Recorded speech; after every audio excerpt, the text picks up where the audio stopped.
Olá, pessoal, sejam bem-vindos ao nosso videocast Pode Falar. Hoje iremos abordar o tema Mulheres na Ciência e Representatividade. Nós somos os estudantes do primeiro semestre de Medicina da AFIA Salvador e preparamos esse episódio para destacar a importância dessas cientistas, os desafios enfrentados por elas e suas contribuições, que permanecem na comunidade científica até os dias de hoje. Eu sou o João Pedro e vou conduzir o videocast de hoje. Quando falamos de mulheres nas ciências, estamos discutindo muito mais do que suas biografias. Estamos falando também de representatividade, barreiras históricas, discriminação, apagamento intelectual e também da importância da comunicação científica para dar visibilidade ao trabalho dessas mulheres. E mesmo com todos os avanços, muitas cientistas ao longo da história tiveram suas descobertas completamente ignoradas, desacreditadas ou até mesmo atribuídas a homens. E a representatividade ela é essencial para que tanto meninas quanto mulheres se vejam na ciência. E Ju, o que você tem a acrescentar? Hoje, gente, boa tarde. Eu me chamo Júlia, né? Vim te acrescentar no nosso videocast. E para iniciar a nossa conversa, eu vim falar um pouco sobre um artigo, né? Que eu trouxe um artigo que eu acho extremamente importante e significativo para que a gente possa entender o cenário atual, né? Sobre as mulheres na ciência. Então, é um estudo publicado na revista Nature, em 2022, e trazendo o título para o português, ele é traduzido e fica dessa forma: as mulheres recebem menos créditos na ciência do que os homens.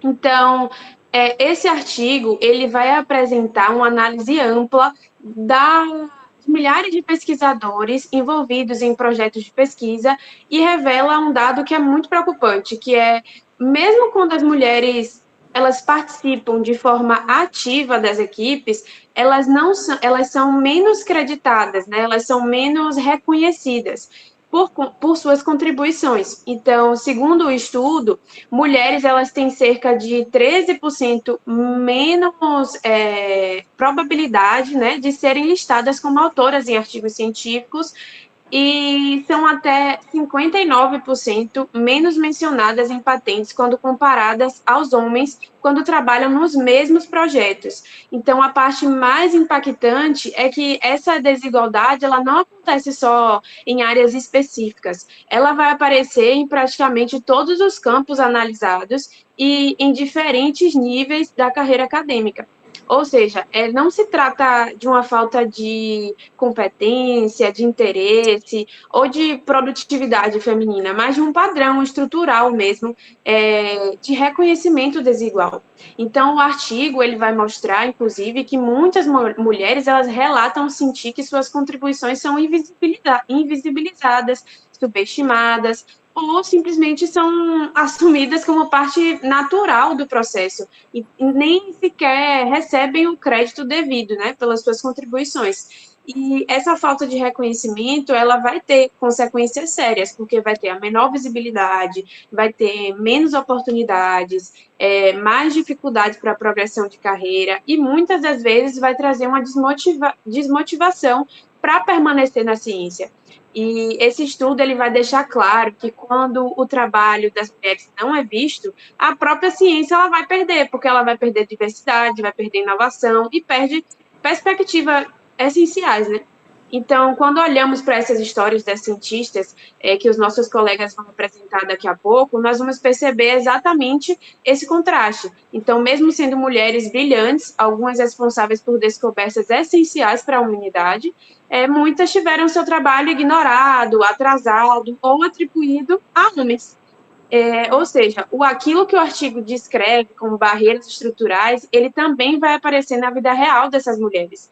Então, por isso, ao longo do videocast, cada membro do nosso grupo vai apresentar uma cientista que, apesar dos obstáculos, conseguiu deixar um legado enorme para para a ciência. Então, essas trajetórias elas vão reforçar o que o artigo aponta, né? Que o talento existe e o que falta é a igualdade de condições. Então, agora, para ilustrar na prática o que esse artigo discute, vamos conhecer algumas dessas mulheres que desafiaram o apagamento científico e contribuíram de forma extraordinária para a ciência mundial. Então, vamos começar com a primeira cientista. Como a Júlia estava falando sobre como essas mulheres hoje em dia elas encontram uma certa deficiência e dificuldade de visibilidade nos seus trabalhos, alguém que eu acho que é de suma importância falar também é uma mulher negra, nordestina, daqui de Salvador. O nome dela é Jaqueline Góes de Jesus. Ela foi um dos grandes nomes em destaque na época da Covid. Ela é um dos nomes em destaque da ciência brasileira atual. Ela sempre se dedicou a esse estudo voltado para vírus emergente. Então, ela tem uma certa especialidade, a zika, dengue, chikungunya, e ela também fez alguns trabalhos relacionados à Covid-19, ao SARS-CoV-2, né? E sua pesquisa, ela integra tanto tecnologia quanto genética, saúde pública, e ela tem um ênfase no desenvolvimento de ferramentas rápidas de diagnóstico e vigilância. E ela também é conhecida por essa questão da democratização mesmo na ciência, que hoje é um dos principais entraves que se encontra. Ela também, além disso, ela é uma voz contra essa desinformação. Ela também mostra que a ciência ela precisa de uma representatividade social de uma mulher integrante nesse público. E algo que é de grande impacto é que ela não só desenvolve a si mesma, como também ela leva outras mulheres, garotas, a estarem juntamente com ela, né, nesses projetos. Agora eu queria chamar um pouco a Gabriele para complementar sobre a Jaqueline, falando um pouco sobre a vida dela. Pode falar, Gabi. Eu me chamo Gabriele e vou trazer mais informações, né, sobre a Jaqueline, que é uma brasileira, negra, crescida em Salvador, que ela, além desse destaque no sequenciamento genético, como a Isadora informou, que ela teve essa participação no mapeamento genético do SARS-CoV no tempo da pandemia. Nas primeiras 48 horas, ela participou desse mapeamento genético. E ela se tornou símbolo de representatividade e transformação social nesse ambiente da ciência brasileira. Ela relata que os seus maiores incentivadores foram familiares e professores. A Jaqueline, essa cientista, essa grande cientista, ela estudou em escolas públicas e ela conquistou espaços em centros de pesquisas nacionais e internacionais, mostrando que todo o seu talento e toda a sua dedicação, ela foi muito importante para romper todas as barreiras estruturais impostas, principalmente pelo fato de ser mulher e negra, inserida nesse ambiente, nesse ambiente da ciência, que ainda existe muito preconceito nesse ambiente. E ela atuou também em outras pesquisas muito importantes sobre as arboviroses, como a zika, a chikungunya, citada pela Isadora. A participação nesses projetos de vigilância genômica, que auxiliaram no monitoramento nesse monitoramento das mutações, que os vírus, por vezes, eles acabam sofrendo essas mutações, e ela sempre atuou ativamente nesse centro científico.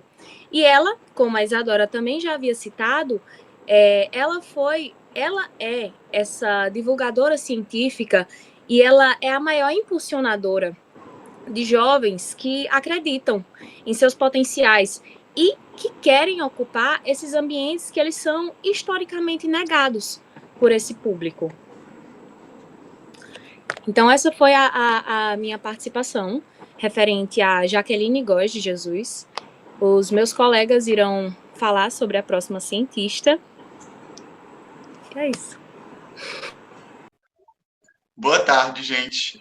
Quando falamos em mulheres na ciência, vem à mente uma das mais brilhantes cientistas da história moderna, que é Marie Curie. Marie Curie nasceu em Varsóvia, na Polônia, veio de uma família muito simples, enfrentou muitos desafios ao longo da vida, mas era uma jovem que tinha um talento excepcional, principalmente em física e matemática. Com isso, ela conseguiu sair do seu país, a Polônia, e foi para Paris estudar aos 24 anos. Quando chegou em Paris, ela entrou na faculdade de Sorbonne e lá começou seus estudos em física. Conheceu na faculdade Pierre Curie, com quem se casou e se tornaram um dos casais de cientistas mais famosos da história. Ao longo de sua trajetória acadêmica, Marie Curie começou a pesquisar substâncias radioativas e em 1858 descobriu dois novos componentes, duas novas substâncias, o rádio e o polônio. Ela também cunhou o termo radioatividade, que é uma técnica que permite isolar elementos radioativos, abrindo caminhos para avanços na medicina, como o tratamento de câncer. E essa descoberta trouxe um reconhecimento mundial quando ela recebeu o Prêmio Nobel de Física e tornou-se a primeira mulher da história a ter tal feito. Agora eu vou passar para minha amiga Isabela, para que ela continue a falar sobre essa grande cientista. Oi, gente, como o Gabi acabou de me apresentar, me chamo Isabela. E, gente, o que tem que falar dessa mulher de Marie Curie, ela é um exemplo, né, de perseverança, de força, porque o tanto de coisa que ela teve que enfrentar, ela enfrentou discriminação acadêmica, dificuldade em acesso a espaço de pesquisa, porque era um espaço 100% predominante de homem. E por causa disso, ela só teve muita desigualdade, ela enfrentou, né? Principalmente a questão de baixo salário, a resistência institucional, porque todo mundo olhava para ela com aversão, não queria uma mulher lá, para eles não tinha sentido de ter uma mulher lá, né? E também tem a questão da sua presença e reconhecimento científico, né? Por isso que ela é muito importante. Ela abriu caminho para mulheres na ciência, ela revolucionou o conhecimento sobre radioatividade e mostrou que a excelência científica não tem nada a ver com gênero. Ela é um símbolo global, como eu falei no início, de perseverança e inovação. Tá esse exemplo aí até hoje pra gente, né? Não é à toa. E é isso, gente. Encerrando o nosso videocast e com a fala dos nossos colegas, a gente percebe que a trajetória da mulher na ciência foi marcada principalmente por superação, resistência e contribuições fundamentais para o avanço científico. E que a comunidade científica tem um papel essencial nesse contexto, né? Garantindo que haja registro, reconhecimento e a divulgação do trabalho dessas mulheres. E esperamos que esse episódio contribua para ampliar a representatividade e incentivar novas gerações de meninas a buscarem o seu espaço na ciência. E é isso, obrigado por nos acompanhar. Uma boa tarde.